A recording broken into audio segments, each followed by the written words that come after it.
Sveiki, paldies, ka piekritāt intervijai. Mani sauc Daniela Medonova, studēju Rīgas Tradiņu Universitātes multimēdiju komunikācijas programmā pirmajā kursā. Vēlos minēt, ka saruna tiks ierakstīta un tiks izmantota studiju nolūkos. Interviju iesāksim ar iepazīšanos. Tātad, kā jūs sauc un kāda ir jūsu profesija? Sveiki, man sauc Rebeka Zaksa, un es šobrīd esmu 13. Latvijas skolu jaunatnes dziesmu un deju svētku sociālo mēdīju projektu vadītāju. Tas ir mans amats, un tas ir tas, ko es daru. Tātad, kā jūs raksturotu savu profesiju? Kāda ir jūsu ikdienas pienākumi strādājot ar digitālo komunikāciju? Tās galvenās lietas ir, protams, sagatavot pirmkārt plānu vispār, ko mēs gribam parādīt sociālajos tīklos, kas mums ir svarīgākās tēmas, lietas, par kurām mums ir jārunā, to visu sagatavot un beigās arī īstenot, izdomāt, kādā veidā mēs to gribam parādīt, caur kādiem kanāliem, kas ir mūsu mērķa auditorija, kam mēs to gribam stāstīt vispār. Tad arī, protams, jāsako līdzi ir vienmēr visām ziņām, kas ienāk sociālajos tīklos, komentāri, ziņas tur messengerī un viss kaut kur, kur viņas citur arī ienāk. Tāpat tās arī jāveic viss šis te monitorings. Ikdienā diezgan daudz strādāju arī, protams, ar visiem saviem kolēģiem, kas, piemēram, tieši dziesmu svētku sakarā, kas plāno visādas organizatoriskās lietas, jo man ir pēc tam šī informācija jānodod sociālajos tīklos, līdz ar to man ir jāzina, kas notiek, kā tiek plānots, un tad es esmu tā, kas to ietēpj kaut kādā tādā sociālo tīklu valodā, izskatā un to nodot tālāk mūsu mērķa auditorijai, kas, tā var būt dažāda, protams. Um, jā, manuprāt, vispār jau šobrīd ir tā, ka neviens pasākums, notikums vai uzņēmums vairs nevar īsti dzīvot bez sociālajiem tīkliem, tā jau ir labu laiku, un tā kā es uzskatu, ka tas mans uzdevums ir diezgan atbildīgs, jo ir jābūt ļoti precīzam, uzmanīgam, bet darbs ir, manuprāt, foršs un man ļoti patīk. Un vēl svarīgs uzdevums, kas man jādara, man arī jāveic, protams, kaut kāda rezultātu analīze beigās, kas tad mums ir sanācis, vai mums ir labi sanācis to nokomunicēt, vai nav labi sanācis, un jā, ko mēs varam uzlabot, lai būtu vēl pamainīt, lai būtu vēl labāk. Kas būtu tas sarežģītākais jūsu profesijā? Mm. Ja mēs runājam tieši par dziesmu svētkiem, bet laikam arī vispār ir ļoti daudz jākomunicē ar kolēģiem. Ir svarīgi, bieži tās tēmas, kas ir jānodod tālāk, ir varbūt sākumā nesaprotamas un ir jāizdomā, kā to tajos sociālos tīklos nodot tā, lai jebkurš, lai tante, nezinu, Bauskā, Alūksnē, Rīgā, lai viņi saprot, kas tur ir rakstīts, lai arī skolēnu svētku sakrā, lai arī tas skolēns saprot, kas tur ir pateikts. Tā kā es teiktu, ka tas varbūt ir tas sarežģītākais. Jā, izdomāt katrai mērķa auditorijai un katrai tai tēmai to pareizo veidu un formātu, kā to vispār nodot tālāk. Labi. Kādi varbūt ir galvenie digitālās komunikācijas kanāli, ko jūs izmantojat savā darbā? Vai tie ir sociālie tīkli, mājaslapas, e-pasta mārketings? Manā pārziņā pārsvarā ir tikai sociālie tīkli, bet tas ir Facebook, Instagram, TikToks, Twitteris, YouTube un Tredos mēs arī esam, piemēram, dziesmu svētkos. Tas ir tas, par ko es pārsvarā atbildu, bet, protams, ir arī kolēģi, kas atbild par mājaslapu. Mums ir arī mājaslapa, kur tiek ievietot visa svarīgākā informācija. Tur atrast pilnībā visu, gan dalībnieks, gan vecāks, gan skolotājs, visu, kas interesē, gan svētku apmeklētājs. Tur var atrast visu, kas interesē. Un e-pastos mēs arī sūtām ziņas, bet tur mums ir tādas vairākas noteiktas auditorijas, kurām mēs, piemēram, sūtām šīs ziņas. Piemēram, vecākiem nosūtām informāciju par to, kā sagatavot bērnu svētkiem, vai, nezinu, skolotājiem nosūtām kaut kādu noderīgu informāciju, vai ir, piemēram, arī pašvaldību koordinātori, kas atbild par savu pašvaldības tā kā kolektīviem, tad viņiem mums ir, piemēram, arī webināri mums tiek rīkoti, par kuriem arī atbild cita kolēģi, bet tas arī ir veids, kā mēs nododam informāciju, un kas arī ir tā kā caur ekrānu. Jā, tā principā sociālo tīklu mājaslapa, e-pasti Un, nu jā, tad webinārs arī varbūt var pieskaitīt pie šī. Tad jūsu darbs saistās ar mārketingu, cik es noprotu, ja? Vai...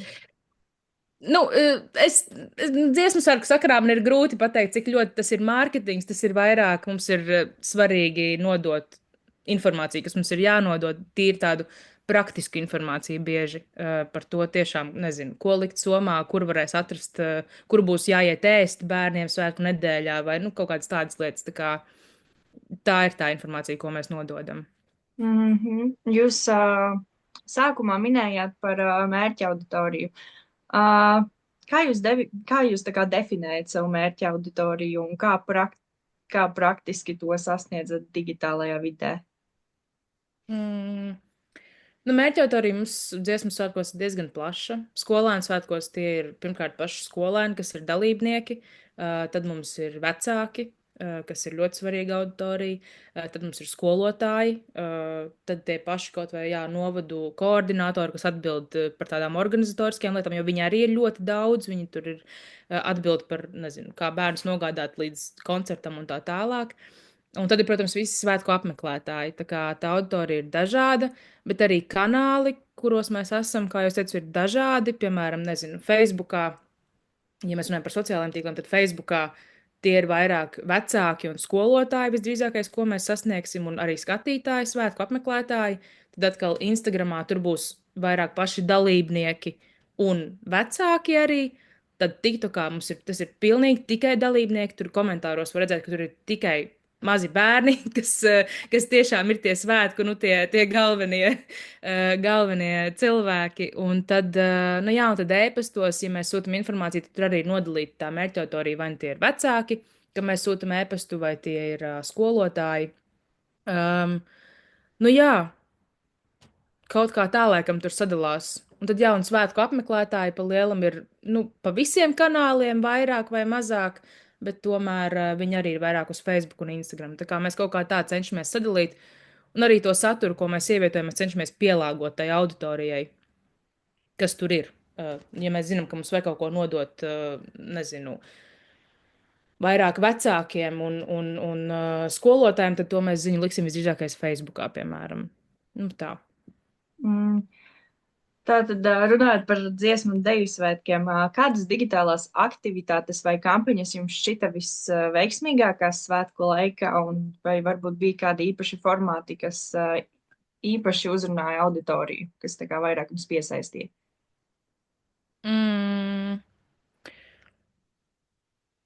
Nu, man šķiet, ka dziesmu un deju svētki vispār, laikam, es nezinu, vai es tur varu izdalīt tādas atsevišķas kampaņas, piemēram, jo man šķiet, ka dziesmu un deju svētki vispār tāda viena liela kampaņa, nu tā, kurā ir iekļautas, nu, tā kā dažādas lietas.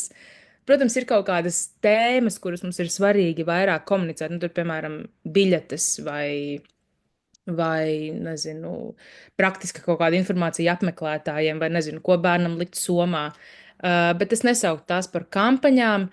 Bet kopumā vispār pirmssvētku periodā tas, kas vislabāk, protams, aiziet un kur ir vislielākā iesaiste un viss tie ieraksti ir tieši par šo te praktisko informāciju, par tām pašām biļetēm un par to pašu, kas manam bērnam būs tajā svētku dalībnieka maisiņā, piemēram. Nu, tas ir tas, kas aiziet vislabāk, jo tas vienkārši cilvēkiem interesē. Un tāpēc viņi to arī skatās un pēta. Bet atkal, piemēram, svētku nedēļā tas saturs, kas vislabāk aiziet, ir pārsvarā tikai un vienīgi kaut kādi video no koncertiem, ar dejām, dziesmām. Nu, kaut kas tāds ļoti pozitīvs, priecīgs, kur var redzēt tos svētkus, var noķert to svētku sajūtu. Jo tie tiešām, nu, tur svētku nedēļā praktisko informāciju mēs pārsvarā tāpatās cenšamies vienmēr nodot, piemēram, dalībniekiem, ne caur sociālajiem tīkliem vairāk, tāpēc, ka tas notiek vairāk WhatsAppā ar skolotājiem saziņā vai nezinu, ties pašos ēpastos vai kaut kur, jo vienkārši tajā gūzmā, cik daudz sociālos tīklos notiek tajā brīdī, tas vienkārši viss pazudīs, tāpēc mēs tur koncentrējamies tikai tiešām uz to, nu, tā kā to koncerta pusi, kā tie svētki izskatās, un tas arī saturs vislabāk strādā. Tā kā, nu jā, kaut kā tālāk mums atbildē, es laikam atbildēju uz jautājumu. Jā, Ja. jūs tā kā darbojaties pie dziesmu svētkiem 2023. gadā un šovasar, vai ne? Mhm. Vai jūs redzat atšķirības auditorijas iesaistē, piemēram, starp 2023. gada svētkiem un šī gada pieredzi? Nu, šogad, Facebookā es neteikšu, ka es redzu kaut kādu beigu atšķirību. Man šķiet, tur tā auditorija, kāda mums bija. Nu, tur gan pieaugušos svētkos vairāk bija paši pieaugušie, bet tur diezgan līdzīgi mums gāja vispār. Tā kā ja es arī uz rezultātiem paskatos, tie rezultāti diezgan līdzīgi. Sekotāji mums gan Facebookā, piemēram, ir mazāk, bet tas rezultāts baigi nemainīja. Bet, piemēram, Instagramā iesaisti ir daudz lielāka, un vispār arī tas, cik daudz saturs parādījās Instagramā. Man šķiet, storijos mēs bijām tagoti miljonu storijos. Beigās es vakarā arī, piemēram, beidzās kaut kāda tā svētku diena, es aizēju mājās, un man ir ļoti, ļoti daudz storiju, kuros mēs esam satagoti, jo, piemēram, pieaugušo svētkos es varēju viņiem iziet cauri, visus izskatīt, tad tagad jauniešu svētkos es viņus nespēju izskatīt, jo viņi bija tik daudz, ka es vienkārši nepaspēju. Tāpatās arī tas, kas saturs, ka tiek ļoti daudz publicēts Instagramā. Jo paši kolektīvi visu liek, un arī TikTokā. TikTokā mums vispār ir tikai tiešām, jā, kā jau es teicu, paši dalībnieki. Un, ja pieaugušo svētkos es TikTokā, mums bija TikToks, viņš tika izveidots salīdzinoši īsu brīdi pirms svētkiem. Man šeit viņu izveidoja jūnijā toreiz, un jūlijā jau bija svētki. Tad bērnu svētkos, tagad jauniešu svētkos mēs viņu izveidojām jau janvārī, ja nemaldos. Un tad jau kopš tā laika varēja redzēt, varēja redzēt visādus video, kā bērni gatavojas. Paši kolektīvi viņi tiešām liek ļoti, ļoti daudz satura. Un, ja pieaugušos svētkos es varēju tik ļoti, varbūt nesakot līdz TikTokam, vairāk sakot līdzi varbūt Twitterim, tad bērnu svētkos man bija svarīgi redzēt, kas ir TikTokā, jo tur es varēju uzzināt, kā bērni jūtas, kas viņiem patīk, kas viņiem nepatīk, jo viņi tur to visu ieliek. Tāpat arī iesaistās tajā mūsu saturā. Tā kā jā, TikToks laikam ir tā lielākā atšķirība, kas bija tāda manāma. TikToks un Instagrams arī. Tie bija divi tie kanāli, kas. Un vēl kas bija arī, piemēram, Twitterī tāpatās, protams, notiek dažādas drāmas un viss kaut kas, bet diezgan aktīvs sociālais tīkls bija Tredi Instagramam, kas arī ir kļuvis par tādu jauno Twitter, un tur arī bija diezgan daudz dažādas diskusijas, kas raisījās, kurām bija jāsako līdzi. Tā kā, jā, kaut kā tā. Tas savā veidā arī ietekmē jūsu darbu, tā kā tas cilvēku Nu, daudz. jā, kaut vai tas pats TikToks man bija daudz vairāk, tur jāsako līdzi, man bija tiešām jāsēž un jāiet cauri tiem TikTokiem, jo viņi visur mūs neietago, bet tas algoritms man vismaz dziesmu svētku profilā ir iegājies tā, ka es tiešām redzu tos video. Līdz ar to man ir jāaiziet tiešām tam cauri saturam, kas tur parādās, lai es zinu, kas notiek. Tas vienkārši paņem laiku, jo tā satura ir tik daudz, ka tas paņem laiku, jo pieaugušo svētkos arī bija diezgan daudz saturs, viskaut kur, ko paši dalībnieki lika, bet kaut kā nešķita tik daudz. Un tad līdz ar to, jā, šogad vienkārši ilgākas stundas jāpavada pie monitoringa, pie tā, lai saprastu, kas tur notiek. Kādas ir lielākās priekšrocības, ko jūs redzat savā darbā ar digitālajiem rīkiem, un kas ir visizaicinošākais? Mm. Šis ir tā kā vispār, kādas ir priekšrocības, ko es redzu strādājot vispār šajā jomā, Jā, profesijā? jā. Ja par dziesmu svētkiem, tad man šeit lielākais ieguvums ir tas, ka es redzu visus koncertus, piemēram, svētku nedēļā. Jo, piemēram, kolēģi, kas strādā tur ar tādām praktiskajām lietām, organizatoriskajām lietām, viņi iespējams tajā svētku nedēļā, piemēram, ir vairāk, vai arī pat pirms svētkiem, kaut vai, nezinu, skašu periodā, viņi ir vairāk kaut kur savos darbos, savās lietās. Bet es tikmēr savu darbu varu darīt no tā paša kaut kāda epicentra, bet tas nav tikai dziesmu sēkos, tas vispār ir jebkur īstenībā, jebkurā nozarē šajā ziņā. Ka es varu būt tajā epicentrā, tajā galvenajā vietā, kur viss notiek, visu redzēt. Tā kā jā, tas noteikti ir tā ir tā priekšrocība. Tu prasīji arī par izaicinošāko? Jā. Mm.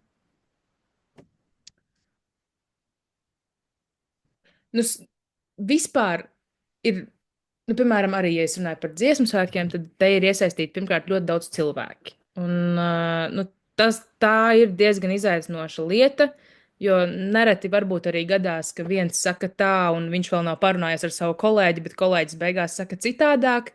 Bet man kā sociālo tīklu cilvēkam ir svarīgi saprast, kas tad ir tā patiesība īstā un vienīgā, ko es varu likt sociālajos tīklos, jo tad, kad es to ielikšu, tas kļūst par faktu, tā būs vienkārši jābūt. Nu, mēs tur vairāk iespējams neko vairs nevarēsim mainīt. Tā kā tas noteikti ir izaicinājums, ka ir jābūt, nu, jāsarunājas ļoti daudz ar kolēģiem, jāsaprot no viņiem visa informācija, jāuzzina, ko vien var. Um, Nu, tāpat arī nevienmēr viss varbūt iet pēc plāna. Nu, var būt pirmkārt kaut kādas krīzes vai kaut kas, kas parādās, un var arī kaut kas, protams, mainīties.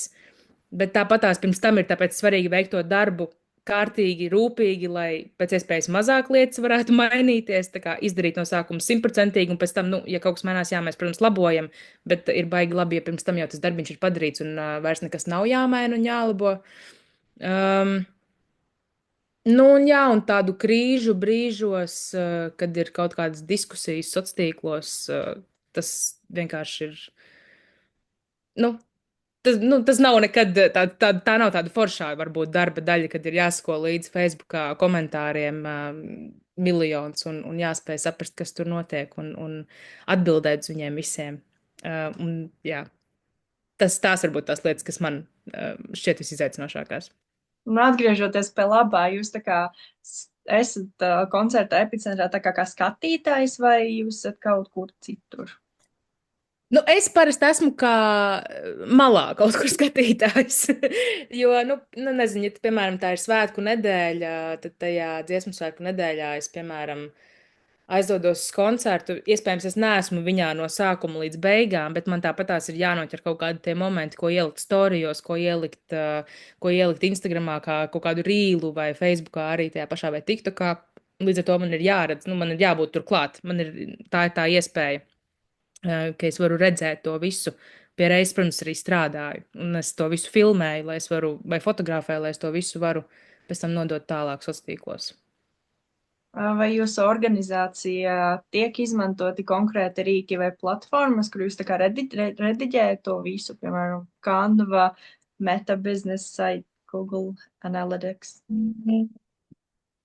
Canvu es baigi neizmantoju ļoti tā aktīvi, tāpēc, ka mums ir dizaineri, kas pārsvarā, ja mums ir vajadzīgs kaut ko sagatavot, kādu vizuāli vai nezinu, video apstrādāt, tad to dara dizaineris vai video cilvēks.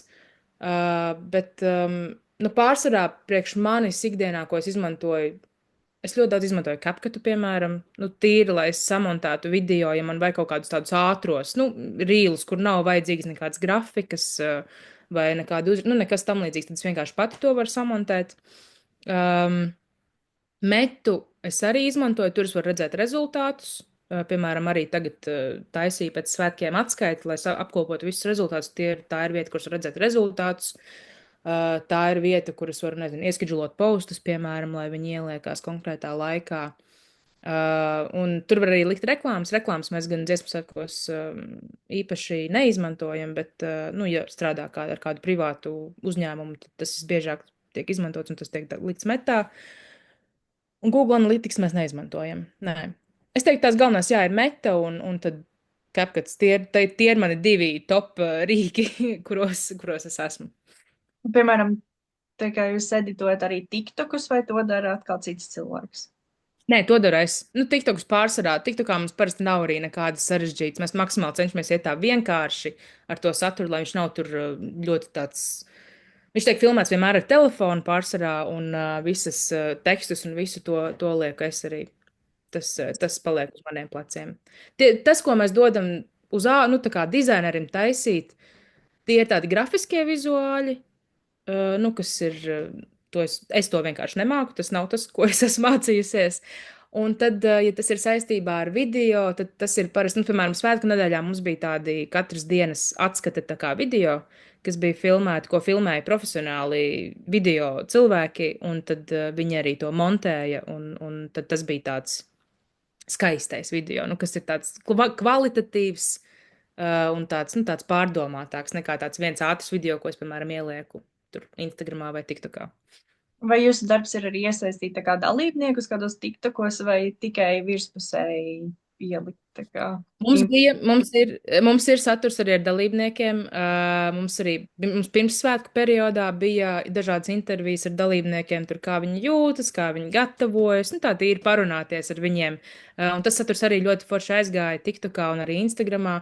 Tad svētku nedēļā mums bija arī ar influenceriem sadarbojāmies. Mums bija divi influenceri, Kristiāna Grantiņa un Laura Zalāns, kuri arī devās pie dalībniekiem un ar viņiem aprunājās, kā tad viņiem iet, un tur deva viņiem uzdevumus vai kaut ko tam līdzīgu. Tā kā, jā, mēs arī dalībniekus iesaistam.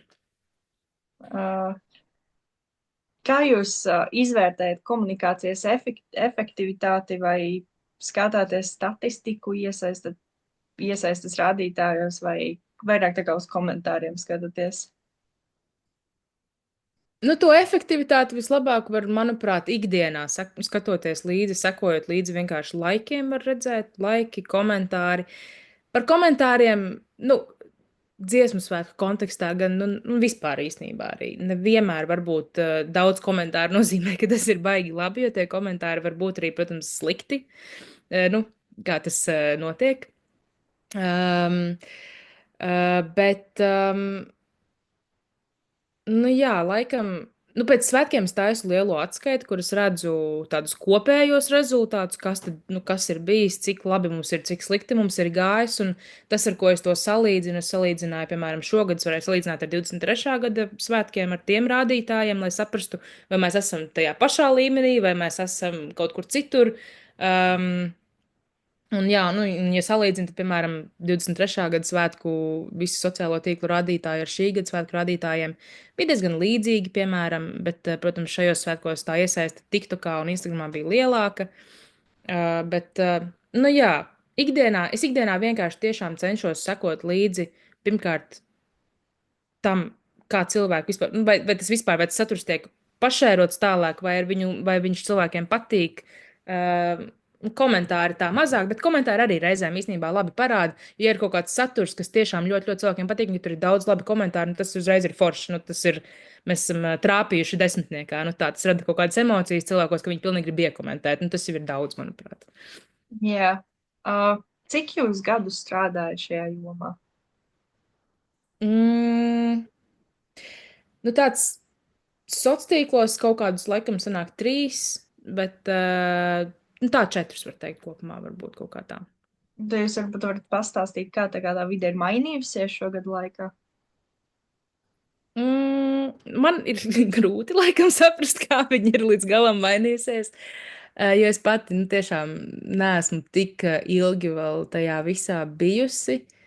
Um, nu, Man šķiet, tie sociālie tīkli, varbūt kanāli ir pamainījušies. Tagad ir tīpaši, ja kādreiz varbūt populārāks bija Facebook un Twitteris, tad nu, tagad populārāks ir TikToks un Instagrams.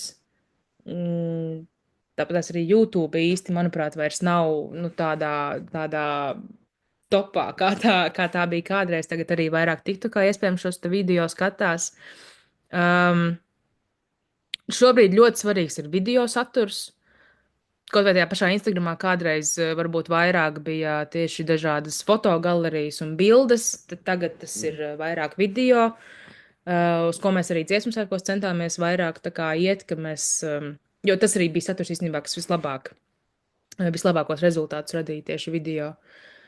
Tas noteikti ir, un, nu, influenceri arī spēlē ļoti lielu lomu šobrīd, manuprāt. Un nu, man kā šīs nozares cilvēkam ir svarīgi saprast, nu, kurš ir labs influenceris, kurš ir slikts influenceris, lai mēs nenošaujam greizi. Tas arī noteikti ir pamainījies. Un arī man šķiet ir svarīgs tāds diezgan šobrīd tāds patiess saturs un tāds, nu, tāds varbūt vienkāršāks. Nu, vairs tajā pašā TikTokā, ka mēs redzam, ka tie video, kas tur tiek publicēti, viņi ir filmēti ar telefonu, viņi ir pavisam vienkārši parasti, un tas arī dod varbūt to lielāko pēc tam iesaisti, un cilvēkiem tas ir tieši tas saturs, kas viņiem vislabāk patīk. Tā kā kaut kā tā, tās varbūt tās lietas, kas tagad ir tādas aktuālākas. Pirmā skatoties no skatītāju puses, vai vairāk tā kā dziesmu svētkus apmeklē tieši tā kā latviešu tauta, vai vairāk no ārzemēm?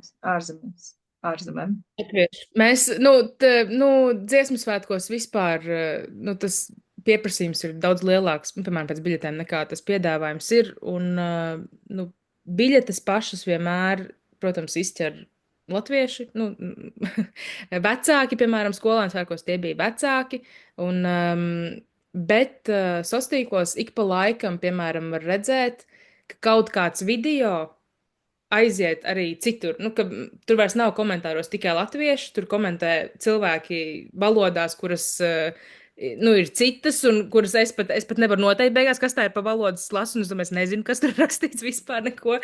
Un, ja tagad man īstenībā Facebookā tiešām ir viens video, kurš ir aizgājis, ļoti, ļoti tālu, kur cilvēki komentē, kas tā par valsti un tā, bet, protams, tam pamatā visam vairāk sako mūsu pašu latviešu līdzi, tā kā jā. Vai jūs pati arī esat piedalījusies dziesmu un deju svētkos? Nē, es esmu tikai strādājusi. Es esmu dziedājusi koros un visu kaut kur, bet kaut kā līdz dziesmu svētkiem es nebiju tikusi, un tad 23. gadā es tikai kā darbā tur aizgāju. Vai jūs tā kā, ja jūs būtu no dalībnieku, tā kā, ja jūs būtu dalībniece, vai jūs tā kā, vai jūsuprāt būtu kaut kas, ko tā kā uzlabot? Mm, Vispār kopumā vai tieši tā kā ar sociāliem tīkliem saistībā? Vai Es vispār? domāju, tā kā kopumā.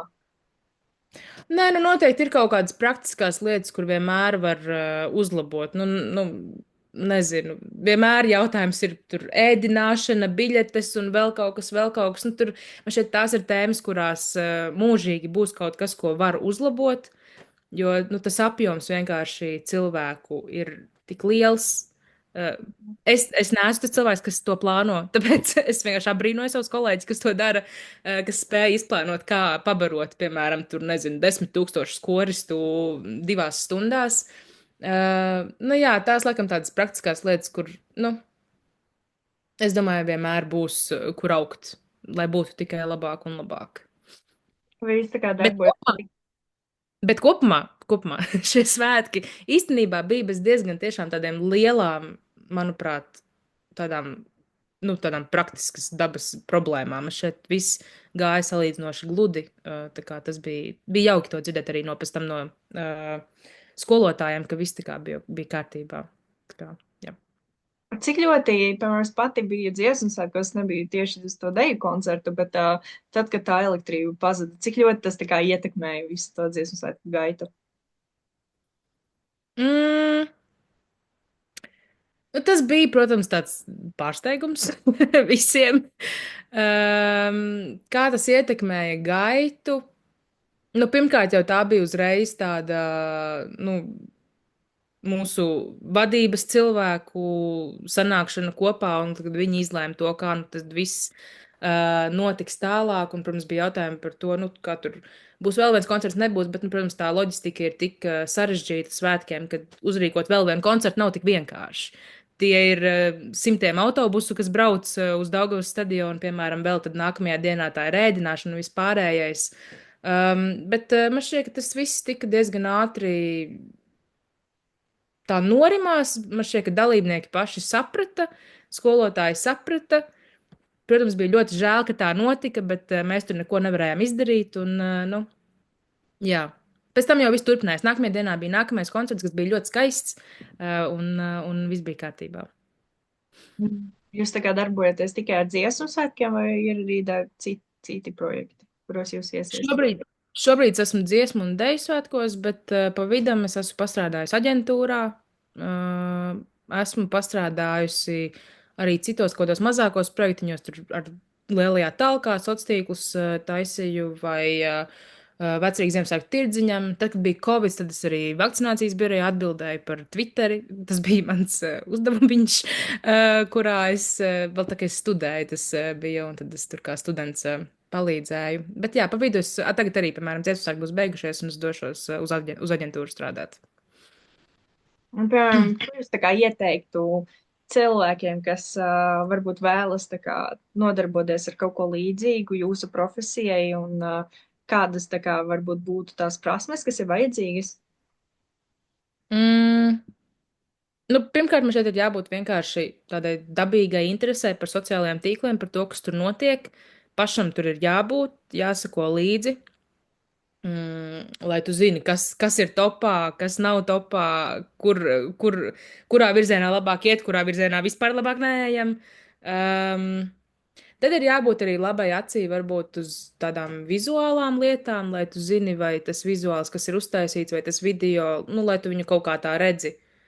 Vai ir labi, vai nav labi. Protams, tev nav jābūt tur dizainerim vai kaut kam tādam, bet nu, tev ir jāredz, jāsaprot, vai šis izskatās ok. Um, Labai valodai jābūt, jo ir jāraksta teksti. Tas ir svarīgi. It īpaši, piemēram, nezinu, sociālos tīklos man pašai, nezinu, ļoti nepatīk, ka es redzu kaut kādu tekstu, kur ir gramatikas kļūdas, vai vairāk kaut kādā reklāmā ir gramatikas kļūdas, vai nu, tas man šeit dod tādu nelabu iespaidu. Um,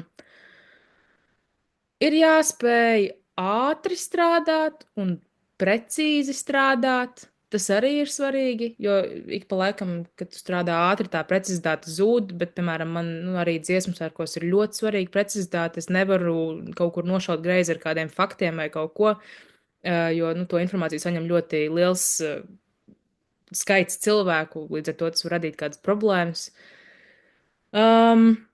Jāspēj arī iekļauties, protams, termiņos. Bet tas ir jebkurā darbā svarīgi. Kas vēl tāds? Nu jāspēj komunicēt ar saviem kolēģiem, bet tas arī ir jebkurā darbā svarīgi. Bet arī ir svarīgi vienkārši spēt izvilkt no tā kolēģa reizēm to informāciju, ko varbūt viņš tev sākumā nesaprot, kā tev nemaz nodot, bet tev ir jājautā viņam tie jautājumi, un viss kā tādam muļķītim varbūt reizēm jāiet, bet klausies, ko tu ar šito domā tagad kā, jo tur tajā sastīklos arī tur sēdēs vēl viens tāds pats, un kurš arī domās, kā es to tagad saprotu, un vai es viņu vispār saprotu, kas tur uzrakstīts. Tāpēc, jā, ir jāspēj komunicēt ar saviem kolēģiem tā forši, lai visu var saprast un nodot pēc tam tālāk. Kāda Tas, lai izglītība? izglītība. Jā. Es esmu pabeigusi Latvijas Universitāti, sociālo zinātņu fakultāti, piemēram. Es domāju, ka ir vajadzīgs tas pamats, tas bakalaurs noteikti, lai tu vispār saproti, kas notiek un kā tas viss strādā. Pēc tam tad jau tālāk man šķiet, tu vari vairāk. Es diezgan daudz iemācījos tiešām praktiski strādājot, dodoties vienkārši gan praksē, gan tos visus darbus pēc tam ņemot, un iespējams sākumā, nezinu, pelni varbūt mazāk, bet iegūst pieredzi, kas ir ļoti svarīgi. Un tīpaši man šeit sociālajos tīklos ir tiešām svarīgi būt iekšā tajā visā, lai tu zini, kas notiek, jo citādāk man šeit vienkārši nesapratīs, kas tur notiek. Un tad vienkārši dari un mācies darot. Un tad jau arī viss sanāk. To sāku viņu skolā, un tad tālāk man šeit var darīt un vienkārši visu iemācīties. Un noslēdzošais jautājums no manis. Kā jūs redzat savas profesijas nākotni digitālo tehnoloģiju attīstības kontekstā, un kāds būtu jūsu galvenais padoms studentiem, kuri vēlas strādāt šajā jomā? Bet šeit to jūs tā kā atbildējāt. Nē, tas padoms man plus mīnus jau bija. Jā. Bet tā attīstība. ChatGPT mums ir, mākslīgais intelekts mums ir. Es arī viņu izmantoju savā darbā. Nezinu, tur pašaustos ar viņu ar kādām idejām, vai ko viņš man iesaka. Ja reizēm es kaut kur iesprūdusi, man tas palīdz. Protams, latviešu valodā viņš strādā mazliet sliktāk, bet es domāju, ka ar laiku viņa darbs kļūst latviešu valodā arī arvien labāks un labāks, kas, manuprāt, nav slikti. Jo tādus captionus vai kaut kādas tādas lietas viņš var sarakstīt, bet tāpatās tās radošās lietas man šeit paliks uz cilvēku pleciem. Tīpaši ir kaut kas tāds svaigāks, jaunāks jāizdomā. Tas man šeit ir to var izdomāt tikai cilvēks. Bet arī, piemēram, par ChatGPT runājot ar dziesmu svētku sakarā, es viņam esmu arī, piemēram, prasījusi, nezinu, lai viņš uzraksta kaut ko tur, kaut kādam galerijai, piemēram, pavadtekstu vai kaut ko es varu pielikt klāt. Un es saprotu to, ka viņš īsti līdz galam, piemēram, neizprot to svētku, viņš nenoķer to svētku sajūtu, viņš nespēja izteikt, manuprāt, tajos savos vārdos, nu, to, kā cilvēks to var, piemēram, aprakstīt. Tā kā ir kaut kādas lietas, ko viņš nemaz nesaprot. Bet nu, viņš noteikti būs, mākslīgais intelekts parādīsies, bet cilvēku darbs, es domāju, tāpat tās nezudīs. Un novēlējums ir, laikam, jā, vienkārši iet, darīt, ja ir kaut kādas iespējas, ņemt viņas, it īpaši, kamēr mācās vēl piekrist, ja ir kaut kāds prakšu piedāvājumi vai kaut kas, noteikti iet un darīt, jo es saku, man šķiet, ka tas ir vislabākais veids, kā var iemācīties lietas, vienkārši darot. Labi. Nu, mūsu intervija ir pienācis gals. Diemžēl vai par laimi, bet liels paldies jums par sarunu. Man patiešām bija interesanti par šo profesiju. Un šī intervija, starp citu, būs ļoti noderīga arī manām studijām. Un tad lai jums veicas jūsu tālākajos projektos. Un paldies vēlreiz! Nu, paldies! Labi, ceru, ka tev viss izdosies. Visu varēsiet tur pastāstīt, parādīt. Jums jāprezentē, pēc tam ir šis, ja? Cik es saprotu, jā. Tā kā pa grupiņām būs jāsadalās, un tad jā. Ok, labi, interesanti. Labi, paldies! Liels paldies! Labi, tā! Tā!